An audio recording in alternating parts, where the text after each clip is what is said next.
You're sitting together. She came to you on her own, jumped onto your lap, settled in comfortably, and warmed you with her body. You reached out a hand, almost without thinking. Your palm glided down her back, as it had done 1,000 times before. Everything was as it always was. And then she bit you. Not hard, not enough to draw blood, but just enough for you to instinctively pull your hand away. You froze, and so did she. It felt as if an invisible thread between you had snapped, as if a voice inside you whispered, "I don't understand." You probably thought, "What's wrong with her? Why?" Maybe you even felt a little hurt, or assumed she was just being mischievous, just playing. But a sense of unease remained, not from the pain, but from the bewilderment. And then you started to remember, this isn't the first time. She's done this before. Sometimes when you were petting her, sometimes for no apparent reason at all. And you would just laugh, brush it off, say, "She's got a character," and never ask yourself one simple question. What if I'm missing the most important part? What if she's not just biting, but trying to say something? She doesn't speak with words, she speaks with her whole body. The flick of an ear, a glance that won't meet your eyes, a tail that freezes in the air just before it twitches. She doesn't know any other way. All she has is gesture and, ultimately, the bite. Not as aggression, but as a boundary. You may not have noticed, but there's always a warning. Something subtly shifts in the air. Her body is no longer soft and warm.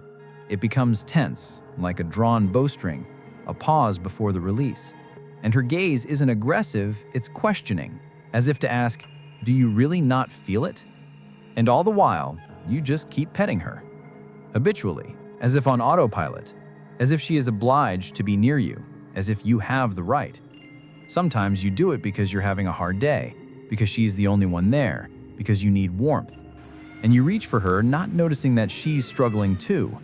She gives you her presence, but that doesn't mean she's prepared to endure everything.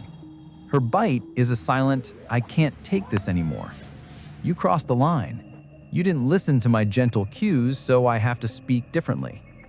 You say she's odd, sometimes skittish, sometimes a bit quirky. But she's not odd. She just doesn't know how else to explain that you aren't listening.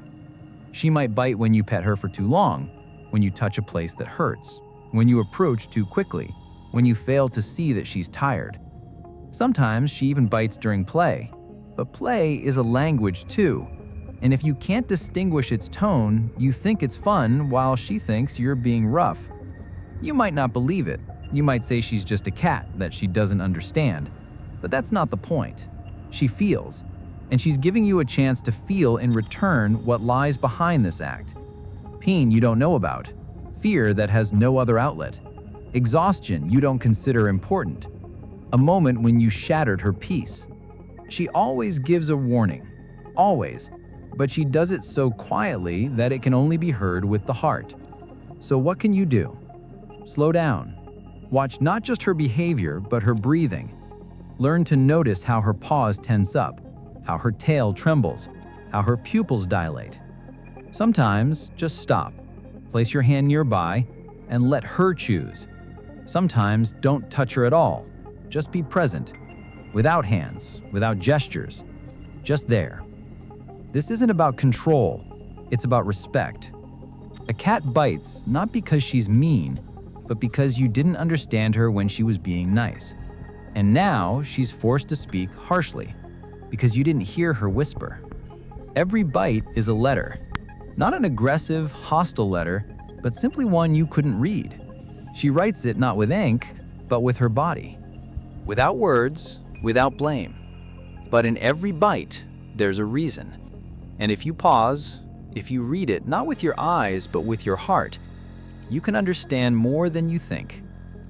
The first letter, "You aren't listening to me." This is perhaps the most common one. You're on the sofa, watching something, lost in your own thoughts. She's beside you. You're petting her, gently at first, then more mechanically, as if she were just a soft surface, as if she had no limits. But she does. First, she stops purring. Then her ears move back slightly. Then her tail starts to lash the air. But you don't notice. You continue petting as if you need it more than she does, and that's when she bites. A light nip, almost playful, but in it there is pain, there is desperation. "Can't you hear me? I asked you to stop softly. You didn't listen." She leaves, and you're left with a mark on your hand and confusion in your heart. The second letter, "I'm in pain." Sometimes you have no idea. You stroke her back or her side or scratch behind her ear, and suddenly, a sharp, slightly harder bite, a flinch, her whole body tensing. You're surprised. You did nothing wrong. But she feels pain.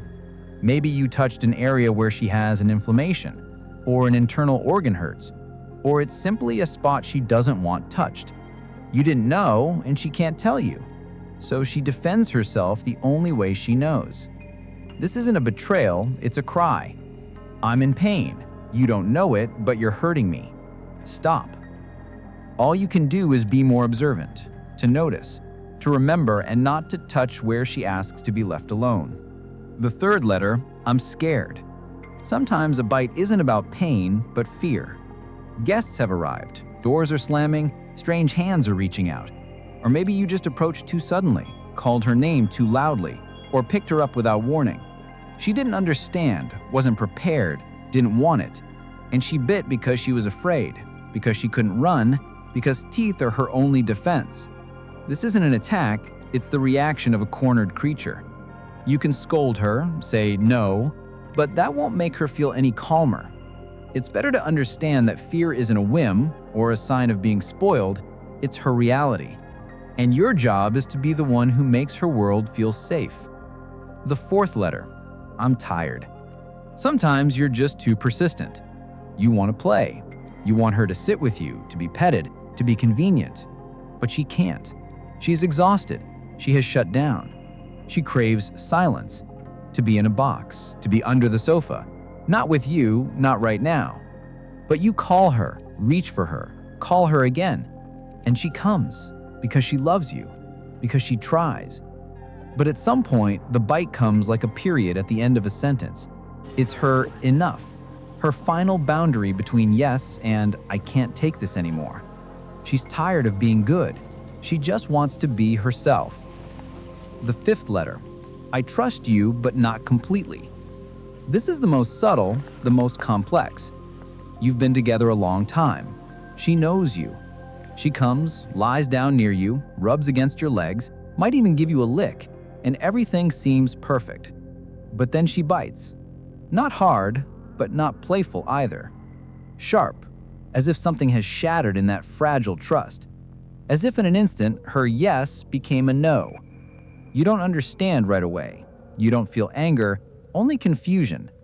She moves away, not running, just no longer with you. As if drawing a line, without explanation, without words.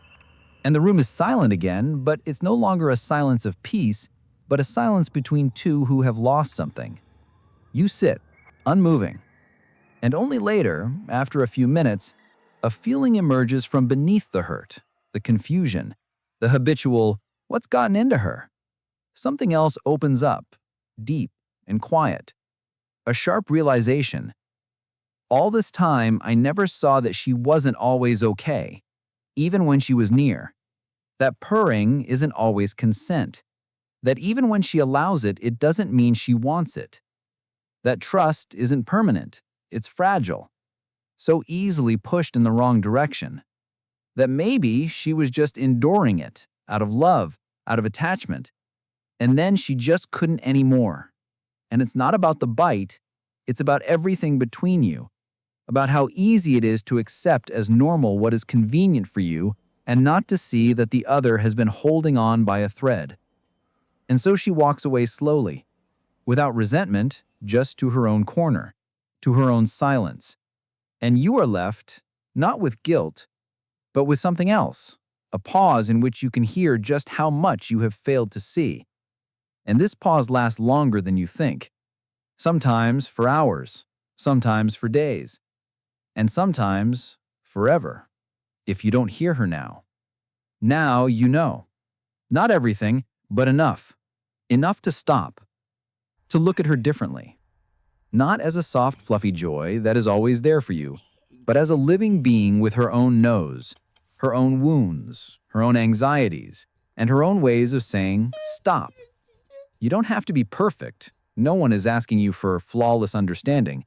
You are simply learning to see that a bite is not a betrayal, but trust pushed to its breaking point.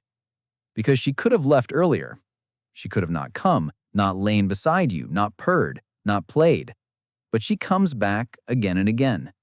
Even if you didn't understand last time, even if you accidentally hurt her, she still chooses to be with you. For now, she still chooses. And that is more important than any words. Now, when she bites, you don't think she's being mean. You ask, what did I miss? You remember how tense her shoulders were, how her tail was still, how a plea flickered in